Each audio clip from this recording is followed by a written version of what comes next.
ओम इत्येकाक्षरम ब्रह्म कहा गया है कि ओम जो एक अक्षर है वही ब्रह्म है। इसका बोध धीरे धीरे आगे जाकर के पता चलता है, इसकी जानकारी होती है। ओम इत्येकाक्षरम ब्रह्म, ओम सभी भी कितने ही प्रकार के अनुष्ठान हो, वैदिक यज्ञ हो, सत्य सनातन वैदिक धर्म की स्थापना के लिए मंत्रों का प्रयोग किया जाता है और मंत्र से पहले ओम का उच्चारण किया जाता है। ओमकार की ध्वनि भी होती है। ओमकार ध्वनि की बहुत बड़ी ताकत है। तो मैंने सोचा कि आज पहला क्लास है, इसलिए ओम पर ही कुछ कहा जाए। आज पहला क्लास है, बच्चे देख करके समझेंगे कि हाँ ओम क्या है। ओम इत्येकाक्षरम ब्रह्म, साक्षात परब्रह्म परमेश्वर।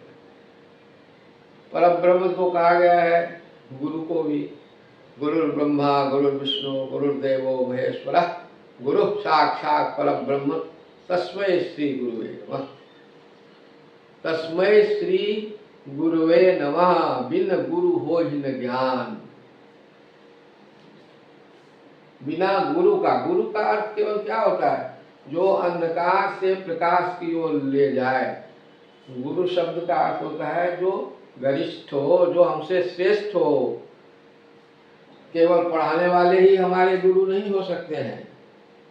जीवन की कठिनाइयों में जिससे आपको कुछ ज्ञान प्राप्त होगा, जिससे जीवन के हर कदम पर आपने जो ज्ञान प्राप्त किया, आप जो कुछ सीखे, अपने छोटे अपने अनुज से सीखे या अपने बच्चे से सीखे, पशु पक्षी किसी कोई भी जीव जंतु से जो कुछ शिक्षा आपको प्राप्त हुई, वे सभी आपके लिए गुरु हैं। इसलिए कहा गया गुरुरेव परब्रह्म।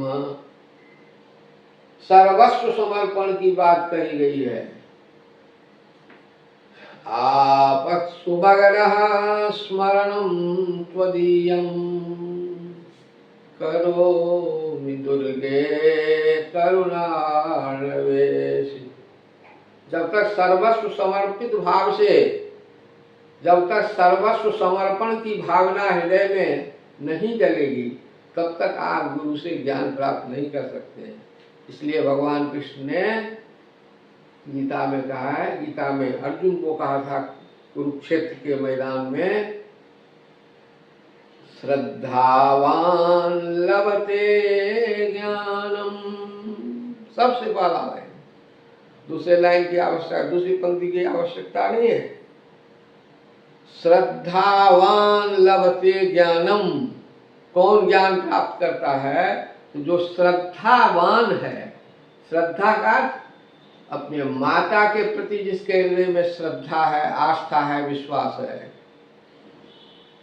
अपने पिता के प्रति, अपने गुरुजनों के प्रति, अपने से बड़ों के प्रति, समाज के प्रति, व्यक्ति व्यक्ति से समाज का निर्माण होता है और समाज में ही विशिष्ट व्यक्तित्व का निर्माण होता है। दोनों में अन्योन्याश्रय संबंध है। तो गुरुरेव परब्रह्म, और वहां फिर कहा कि श्रद्धावान लभते ज्ञानम, कह दिया कि श्रद्धावान, श्रद्धावान होना चाहिए तुम्हें, वही ज्ञान प्राप्त कर सकता है। चाहे कितना बड़ा ही साइंटिस्ट हो, कितना बड़ा इंजीनियर हो, कितने बड़े चिकित्सक हो, कितने बड़े राजा हो। कहा भी गया है विद्वान सर्वत्र पूज्यते, स्वदेशे पूज्यते राजा, विद्वान सर्वत्र पूज्यते। भाव समझिए मेरे प्यारे छात्र छात्राओं और आदरणीय अभिभावक जो मेरी बात सुनते होंगे, उनसे भी मेरा आग्रह है कि आप अपने घर में ऐसा माहौल तैयार कीजिए कि लगे कि हाँ क्या आप भी गुरु हैं। सबसे पहली शिक्षा दी गई है मातृदेवो भव, फिर दूसरी शिक्षा है पितृदेवो भव, तीसरी शिक्षा है आचार्य देवो भव, और आगे जाकर के शिक्षा दी गई है अतिथि देवो भव। ऐसा बालक बनो कि माँ को देवी के समान समझो। हिरण्यकश्यपु का पुत्र प्रहलाद, सोचिए कितना बड़ा भाई, कितना बड़ा राक्षस था, और उसका पुत्र प्रहलाद कितना बड़ा ज्ञानी निकला। तो मातृदेवो भव, पितृदेवो भव, पिता को देवता मानने वाला बनो। राष्ट्र देवो भव, राष्ट्र निर्माण की बात यदि हो, राष्ट्र की सुरक्षा की बात यदि हो, तो इस पर भी ध्यान दीजिए। और गीता में भगवान ने स्पष्ट कर दिया, श्रद्धावान लभते ज्ञानम। बस आज इतनी ही शिक्षा हम दे रहे हैं। इसलिए रास्ते में, बस में, कहीं भी आपको आपसे जो श्रेष्ठ व्यक्ति मिले, ज्ञान में श्रेष्ठ हो, उम्र में ज्येष्ठ हो, बुद्धि में श्रेष्ठ हो, उनका आप सम्मान कीजिए। तभी राष्ट्र का निर्माण, भारत का भविष्य, आजकल के छात्र ही भारत के भविष्य हैं, और भारत का भविष्य यदि अच्छा होगा,